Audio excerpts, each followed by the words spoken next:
Hello Capricorn, so listen, we're checking out what July is going to bring for you, and let me tell you, get your notepad out.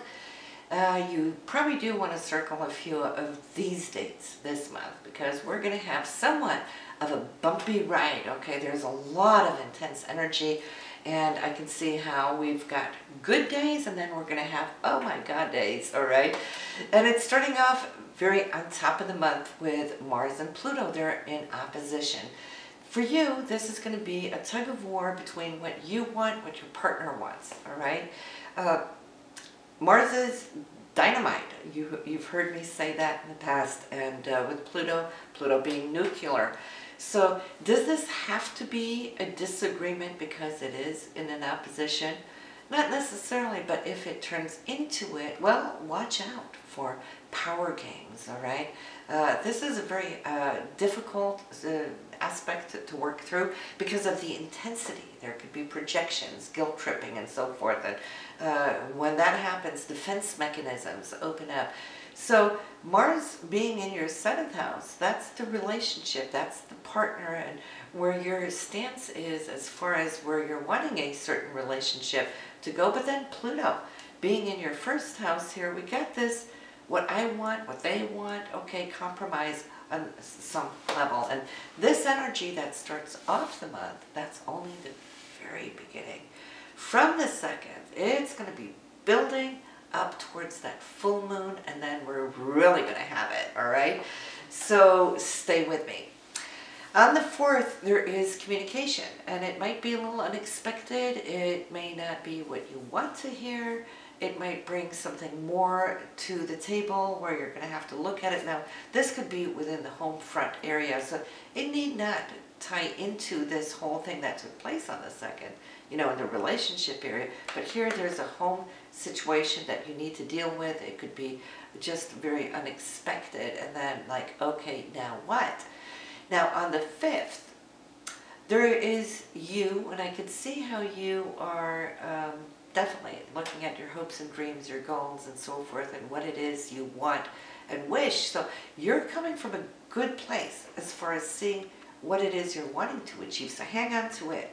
It's lofty though, right? Because Neptune isn't really a physical hard body, it's a gaseous body, it's very ethereal.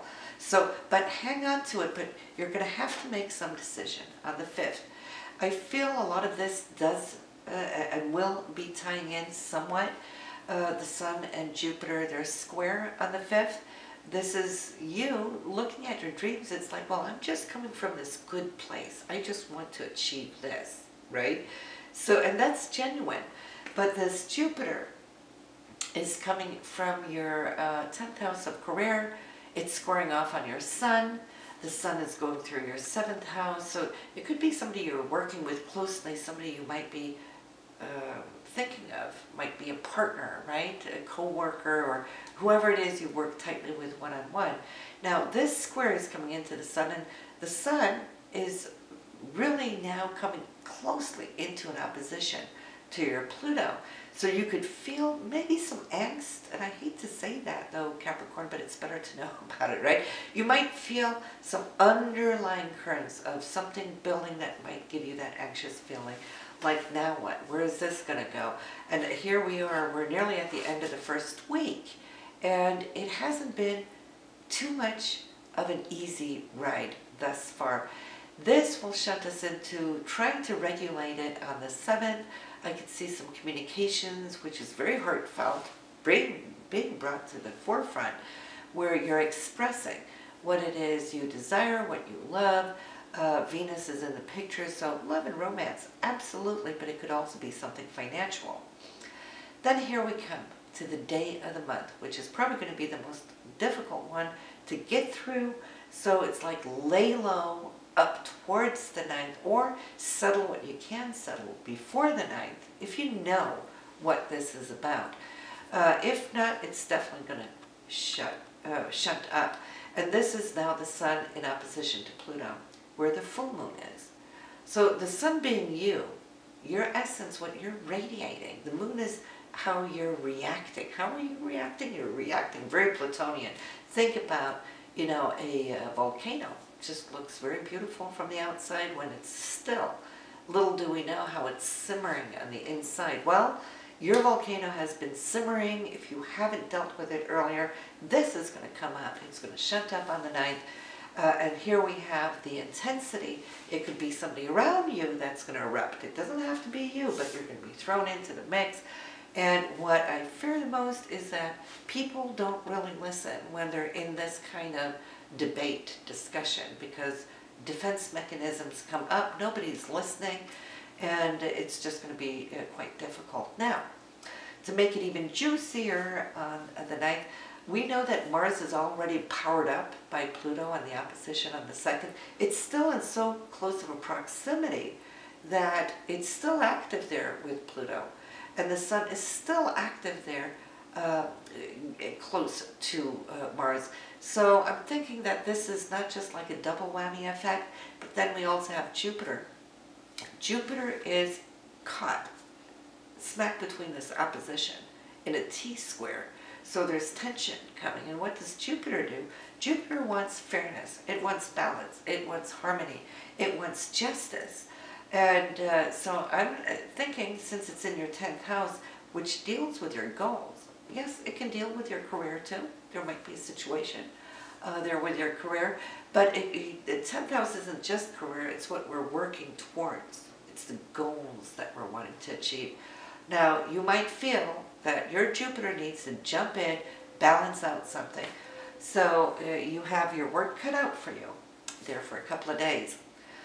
On the 14th, I feel there's more of a great, good communication that can come and shed some light. Jupiter's in a better position now to communicate it because Mercury's here.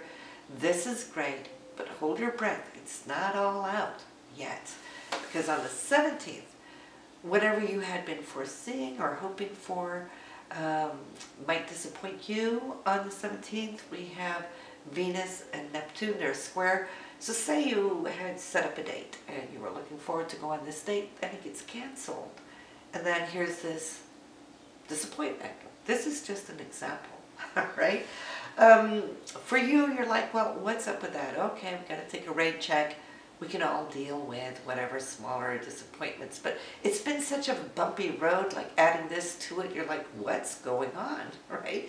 So I can see how your higher mind is trying to figure out this weird month. So you're not really fully focused, connected, and on the very same day, Mars and Uranus are square, and that's an accident-prone type of transit. And Mars rules our physical body, movement, and so forth, and since your attention is not on where you're walking, it's over here somewhere, trying to figure out this weird time that you're experiencing. Then Mars might just bump into a chair, you might stub your toe. We all know how that goes. Or, you know, be careful with any sharp objects. You might be cutting something, not paying attention, and oops.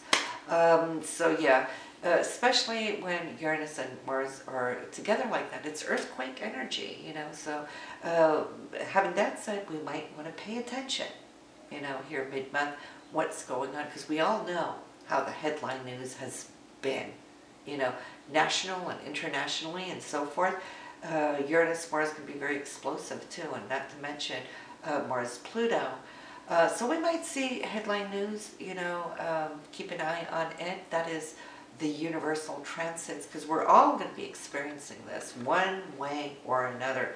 So internationally, it can happen anywhere. In our personal charts, mind you, as a Capricorn, I'm looking at for the general, for all of you Capricorns, right? This is where this is going to play out in your relationships. Now, in your personal natal chart, your birth chart, these transits might show up somewhere totally different in your chart. Now, of course, I can't see that from here, but do know that you're going to have other areas where this is going to come to light in addition to what I'm expressing here because of that. This is a general for all of you Capricorns. Anyway, on the 19th, 18th, 19th, well, it's like you can come up for air, a little breather. There's some good news personally, and I feel this has to do somewhat with your finances. Venus is involved with Jupiter, and we love that. So some great news, support, feedback from coworkers could be in the mix as well. It's between your 6th and your 10th house, so that's work and career.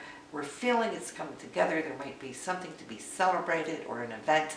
On the 19th, we have Mercury and Saturn sealing the deal, whatever that might be. You know, it could be something I feel that could have to do with bonuses, or maybe you're looking into your bank accounts, shared accounts, monies, and so forth, investments.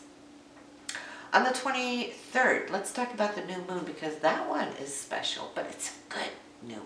It's okay, the full moon was tricky, but the new moon is really sweet, and we love the new moons because it plants seeds, right, for a full year to come.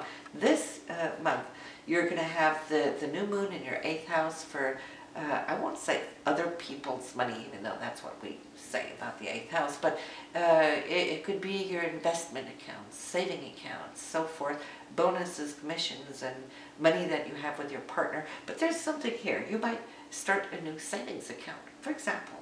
Now, not only is that good, and it will work here for you in the oncoming year until you get the new moon again in this area, but what I really love about it is the beautiful golden trines there are. It is receiving from both Uranus and Saturn. Saturn's looking out for you in the long term, so this is definitely a signature that can really grow and become more over time. Uranus might bring some unexpected joy coming from family that you hadn't really expected, I think, but could go into the savings account. So you might receive some money that you want to start off this fund with. That's one way this can work out for you. So love, love, love that new moon. On the 24th, we have some more good news, little surprises, and I think that it's one of those things that you might just think, wow, things have just been so weird, from all of that stuff, the bumpy road earlier in the month, throughout the mid-month, to suddenly things coming together for you, like on the opposite end of the stick. It's more like I can take that you're thinking, can I really trust this? Or when is the next wave going to dip down, right? Because we've been going up and down, right? So it's like you're holding your breath. Can I trust this? But, you know, you should. Cautiousness is always a good thing. That's a survival energy. It's going to pass in a few days, but you might just be a little sober in what is going on right now. 26th, though, I do see new beginnings, pushing through, more energy, which is great. And the month is ending beautifully with what I always love to say about Venus and Uranus. When they come in to do the dance, they do it with passion, love, surprise, maybe wanting to explore something new. Maybe you will go out and purchase something that has a little bit of a flashiness to it, a little unusual. That's what Uranus loves, right? So listen, this is what I have for you this month here of July, Capricorn, and I'll see you next month.